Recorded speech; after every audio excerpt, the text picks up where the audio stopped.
ಅಣ್ಣ ಆಯ್ತು ಅಣ್ಣ ನೋಡ್ರಿ, ಮಳೆಯಲ್ಲಿ ನೀರು ಬಿದ್ದರೆ ಹೋಗಲ್ಲ. ಹೆಂಗೆ ಹೋಗುತ್ತಲ್ಲಿ? ಸೀಟ್ ಕವರ್ ಆಗಿದೆ, ಎಲ್ಲ ಕವರ್ ಆಗಿದೆ, ಒಳಗಡೆಗೆ ಹೋಗಲ್ಲ. Pressure wash ಮಾಡಿಸ್ಬಾರ್ದು. ಗನ್ನಲ್ಲಿ ನೀರು ವಾಶ್ ಮಾಡಿಸ್ತಿರಲ್ಲ, ಆ ಪ್ರೆಸರ್ ವಾಶ್ ಮಾಡಿಸೋರು ಏನಾಗುತ್ತೆ, ನಿಮಗೆ ದುಮ್ ಥರ ಎಲ್ಲ ಬಂದು ಎಲೆಕ್ಟ್ರಿಕ್ ಐಟಮ್ ಮೇಲೆ ಕೂರುತ್ತೆ, ಆವಾಗ ಪ್ರಾಬ್ಲಮ್ ಆಗುತ್ತೆ. ಅದಕ್ಕೆ ಈಗ ಏರ್ 30 ಕಿಲೋಮೀಟ್ರ್ 30 ಟೆಂಪ್ರೇಚರ್ ಓಡಿಸಿ ಏರ್ ಓಡಿಸೋರು ಏನು ಪ್ರಾಬ್ಲಮ್ ಇಲ್ಲ. ನೀವು ನೀರು ಓಡಿಸ್ಬಾರ್ದು ಅಷ್ಟೇ ಜೋರಾಗಿ. ಹಾಂ, ಹೋಗಲ್ಲಣ್ಣ, ಗಾಡಿನೇ ಮೂವ್ ಆಗಲ್ವಲ್ಲಣ್ಣ ಲಾಕ್ ಮಾಡಿದ್ರೆ. ಅದು ನೋಡ್ಲಿಲ್ವ ನೀವು ಅವಾಗಲೇ? ಆ ಥರ ಮೂವ್ ಆಗಲ್ಲ, ಅಷ್ಟೇ. ಅದಕ್ಕೂ ಮೀರಿದ ಏನಂದರೆ ನಿಮ್ಮ ಜವಾಬ್ದಾರಿ, ಗಾಡಿ ನೋಡ್ಕೋಬೇಕು ಅಷ್ಟೇ. ಒತ್ಕೊಂಡೋದ್ರೂ ಸೌಂಡ್ ಬರುತ್ತೆ, ಒತ್ಕೊಂಡೋದ್ರೂ ಸೌಂಡ್ ಬರುತ್ತೆ. ಇದು ಕೀ ಕೀ ಕೀ ಕೀ ಅಂತ ಸೌಂಡ್ ಬರುತ್ತೆ. ಲಾಕ್ ಮಾಡಿ, ಅದನ್ನು ಲಾಕ್ ಮಾಡಿ, ಲಾಸ್ಟ್ ಬಟನ್ ಲಾಕ್ ಮಾಡಿ.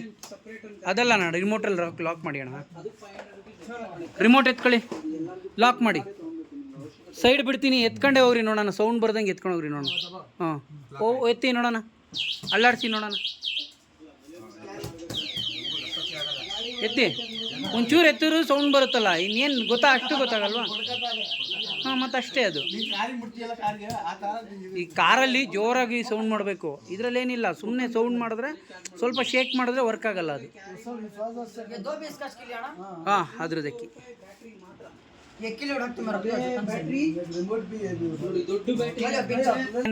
ಬ್ಯಾಟ್ರಿ ಬಸ್ಟ್ ಆಗಿಬಿಡುತ್ತೆ ಅಂತೆಲ್ಲ ಭಯ ಪಡ್ತಾ ಇರ್ತಾರೆ. ನಮ್ದೆಲ್ಲ ಬ್ಯಾಟ್ರಿ ನೋಡಿ ಈ ಥರ ಗ್ಯಾಪ್ ಇರುತ್ತೆ ಒಳಗಡೆ, ಎಲ್ಲ ಏರ್ ಗ್ಯಾಪ್ ನೋಡಿ. ಇದ್ರೊಳಗಡೆ ಒಂದು ಸ್ಕೇಲ್ ತೋರಿಸ್ಬೋದು, ಅಷ್ಟು ಗ್ಯಾಪ್ ಇರುತ್ತೆ, ಏರ್ ಗ್ಯಾಪು.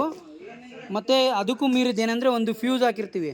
ಏನಾದ್ರು ಕರೆಂಟ್ ಪಾಸಾಗಿ ಹೆಚ್ಚು ಕಮ್ಮಿ ಆಯ್ತಂದರೆ ಆ ಫ್ಯೂಸ್ ಆಫ್ ಆಗಿಬಿಡುತ್ತೆ. ಅದಕ್ಕೂ ಮೀರಿದ್ದು ಮದರ್ ಬೋರ್ಡ್ ಹಾಕಿದ್ದೀವಿ. ಆ ಮದರ್ ಬೋರ್ಡು ಏನು ಮಾಡುತ್ತೆ, ಅದನ್ನೇ ಸಾಯಿಸ್ಕೊಂಡು ಡೆಡ್ ಮಾಡ್ಕೊಂಬಿಡುತ್ತೆ. ಅವಾಗ ಏನಾಗುತ್ತೆ, ನಿಮ್ಮದು ಬ್ಯಾಟ್ರಿ ಬಸ್ಟ್ ಆಗೋವಂಥ ಚಾನ್ಸಸ್ ಇರೋಲ್ಲ, ಬರ್ನ್ ಆಗೋದಿಲ್ಲ, ಬೆಂಕಿ ಹಚ್ಕೊಳ್ಳಲ್ಲ. ಈ ಥರ ಇರುತ್ತೆ ನೋಡಿ. ಒಂದಕ್ಕೊಂದು ಶೆಲ್ಲು ಎಷ್ಟು ಗ್ಯಾಪ್ ಇದೆ ನೋಡಿ. ಆ ಥರ ಗ್ಯಾಪ್ ಇರೋದ್ರಿಂದ ನಿಮ್ಗೇನಾಗುತ್ತೆ, ಏರ್ ಗ್ಯಾಪು ಚೆನ್ನಾಗಿರುತ್ತೆ, ಹಾಳಾಗಲ್ಲ ಬೇಗ.